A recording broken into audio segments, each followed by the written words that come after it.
ou on s'en fout, vous pouvez aussi cracher dans les draps et simplement vous les changerez plus tard. Mais le fait d'avoir...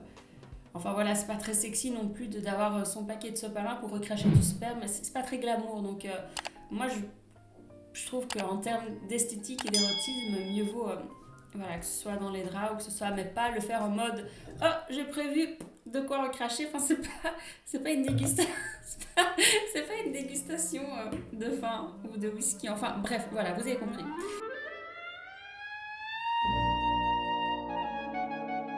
Bonsoir YouTube, coucou à tous mes ex, bienvenue dans cette nouvelle vidéo.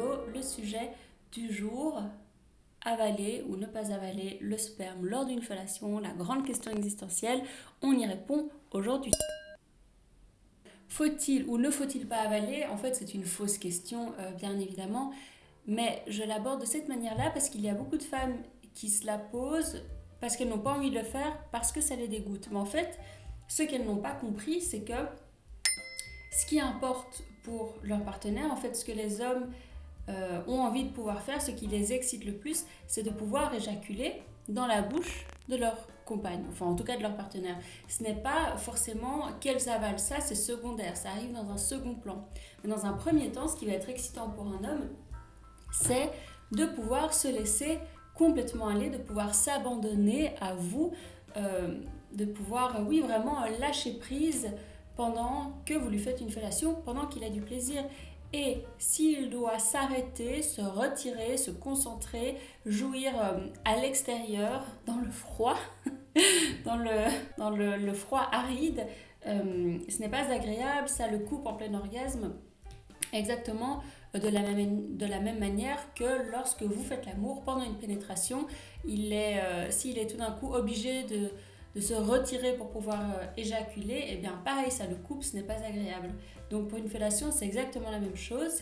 Et vous devez comprendre que ce qui l'excite, donc avant toute chose, c'est de pouvoir éjaculer dans votre bouche. Ce n'est pas forcément que vous avaliez. Après, bien sûr, si vous en avez envie, faites-le et vous n'avez pas besoin de mes conseils. Mais si c'est quelque chose qui vous repousse ou qui vous dégoûte un petit peu ou qui vous fait peur, vous n'êtes pas obligé d'aller jusqu'au bout, sachez-le. Donc si déjà vous avez envie en fait d'expérimenter ça avec lui, de lui faire plaisir, d'aller un peu plus loin, eh bien permettez-lui, autorisez-le à jouir dans votre bouche et simplement n'avalez pas.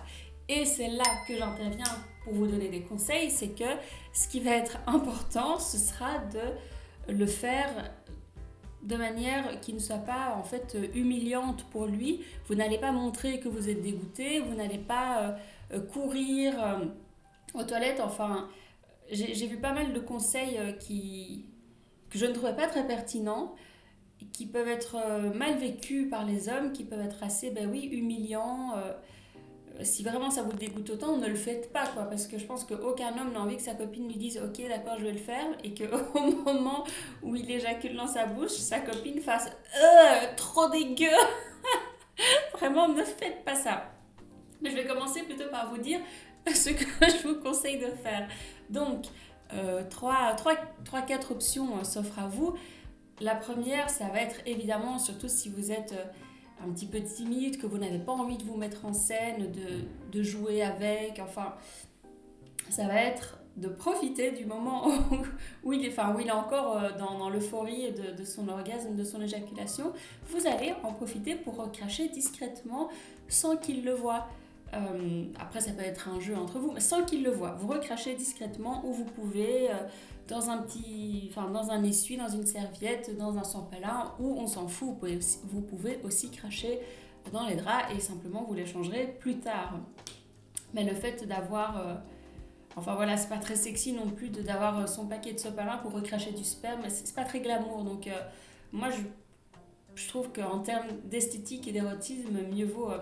voilà, que ce soit dans les draps ou que ce soit, mais pas le faire en mode oh j'ai prévu de quoi recracher. Enfin c'est pas une dégustation, c'est pas une dégustation de vin ou de whisky. Enfin bref, voilà, vous avez compris. Donc le deuxième point, ça va être, si vous avez quand même un petit peu envie de jouer avec lui, eh bien ça va être de recracher son sperme sur son sexe s'il a encore un minimum d'érection, qu'il est encore un petit peu dur, qu'il n'est pas trop sensible, et remasturbez-le avec, et pourquoi pas peut-être même après reprendre une fellation ou un rapport sexuel, enfin, mais utilisez-le pour, comme un lubrifiant en fait pour rejouer avec. Ensuite, ce que vous pouvez faire également, ça va être de ouvrir votre bouche pour lui montrer le sperme dans votre bouche, et pourquoi pas carrément tirer la langue et laisser le sperme couler sur votre poitrine, jouer avec, le laisser couler sur vous. Ça peut également être très excitant. Je pense que je l'avais déjà évoqué dans une autre vidéo sur le sperme. Et puis une quatrième idée comme ça, enfin là je vais vous dire un truc, mais en soi c'est juste une question de créativité. Le quatrième point, je vous dirais bien, pourquoi pas, ça peut être un jeu entre vous que une fois qu'il a éjaculé, il peut tendre sa main et vous pouvez recracher dans sa main, ou il peut jouer avec le sperme dans votre bouche, avec votre langue. Vous pouvez jouer avec en fait tous les deux. Très souvent, moi je reçois comme question, est-ce que c'est normal de faire ceci? Est-ce que c'est normal de faire cela? Est-ce que c'est normal d'aimer ceci? Est-ce que c'est normal d'aimer cela? Alors, je comprends que parfois on puisse avoir des envies qui nous déroutent un petit peu. Même maintenant, s'il y a bien un domaine où on a le droit d'être créatif et où il n'y a pas franchement de règles, c'est bien la sexualité. Donc parfois je trouve dommage qu'on pense comme ça qu'il y a une espèce d'interdit. Alors qu'il n'y en a aucun, et surtout en général ça ne concerne pas des choses spécialement extrêmes, parce que les gens qui ont envie de faire des trucs extrêmes ne se posent pas forcément cette question. C'est plutôt quand il s'agit de faire des choses différentes, qui sortent du cadre, qui ne rentrent dans aucun stéréotype, dans aucun schéma, qu'on ne voit pas spécialement dans des pornos, que vous ne savez pas si vos amis le font ou pas, et du coup vous vous dites est-ce que je suis bien normale? En fait, c'est pas grave de faire des choses qui ne le sont pas complètement. Ça ne fait pas de vous un zinzin ou une zinzin, quoi. Voilà. Et donc, je pourrais évidemment vous conseiller de faire une fellation du coup avec un préservatif, mais comment dire, je pense que rien que de l'évoquer, personnellement, moi, ça me déprime. Je pense que dans des rapports, évidemment, dans des situations où on a des rapports sexuels à risque, vraiment à risque, alors je peux comprendre qu'on le fasse de cette manière, mais je pense qu'aucun couple ne pratique la fellation avec un préservatif, ou très peu, et je ne voudrais pas shamer ceux qui le feraient.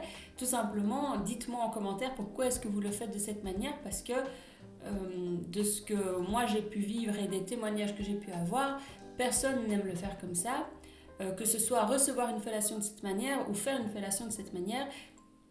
Et je pense que votre compagnon préférera à la limite une fellation normale sans préservatif où il éjaculera à l'extérieur et pas dans votre bouche, plutôt qu'une fellation avec préservatif qui ferait qu'il pourra éjaculer dans votre bouche, mais en fait dans un préservatif dans votre bouche.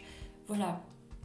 Maintenant, si vous avez envie d'essayer de cette manière-là pour, entre guillemets, vous familiariser avec l'idée, avec le concept, pourquoi pas, mais que ça vous serve de test pour envisager de passer à l'étape suivante ou non. Et maintenant, j'ai envie de vous dire, les choses à ne pas faire, ça va être...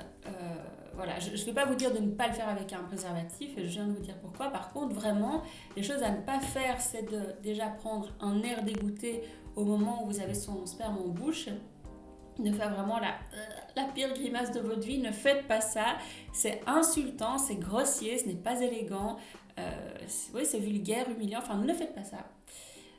Ensuite, tout simplement, imaginez si c'était lui qui, pendant un cuni, tout d'un coup faisait une grimace pas possible, vous seriez particulièrement vexé. Ce qui m'amène aussi à mon deuxième point.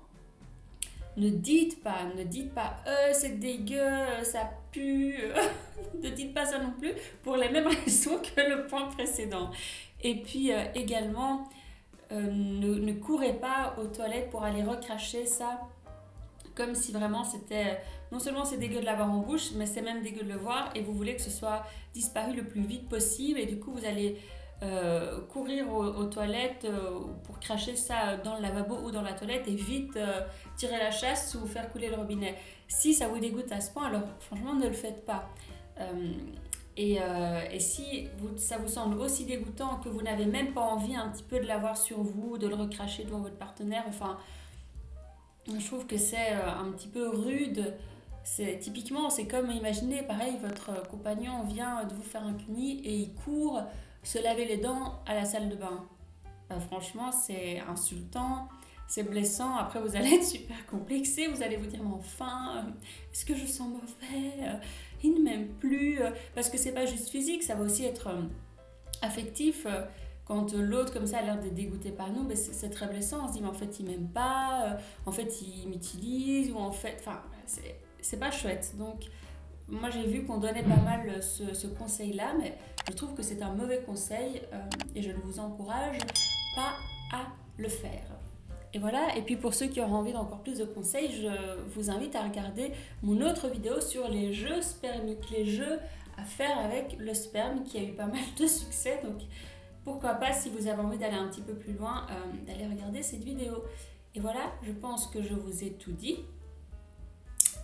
Et si vous aimeriez aller plus loin, en tout cas oser plus de choses dans votre sexualité, mais que vous ne savez pas comment faire, eh bien c'est également à ça que sert le Love Coaching. N'hésitez pas à me contacter. Le premier appel est toujours gratuit et pendant cet appel, eh bien, on verra comment est-ce que je peux vous aider, quelle est votre problématique, comment surmonter vos blocages et comment avoir enfin une vie sexuelle tout simplement épanouissante, créative, joyeuse, authentique, qui vous ressemble. Voilà. N'hésitez pas à commenter, à liker, à partager, c'est important pour le référencement. Puis dites-moi en commentaire ce que vous en pensez, si ça vous dégoûte, et est-ce que vous aimeriez que je vous explique aussi comment faire éventuellement pour que votre sperme ait un meilleur goût. Mais encore une fois, spoiler alert, si vous êtes en bonne santé, que vous buvez de l'eau, que vous ne fumez pas, que vous ne picolez pas trop et que vous mangez correctement, voilà, logiquement votre sperme devrait être correct. Et surtout, en général quand même les végétariens, enfin les gens qui mangent bien, mais surtout végétariens ou véganes, leur sperme est meilleur, voilà. Et c'est pareil pour les sécrétions vaginales, c'est pareil pour la cyprine, pour les femmes. En général, les végétariennes, véganes, mais voilà, qui boivent bien de l'eau aussi et qui font du sport, ont des odeurs, si pas meilleures, en tout cas plus légères, moins fortes, quoi, tout simplement.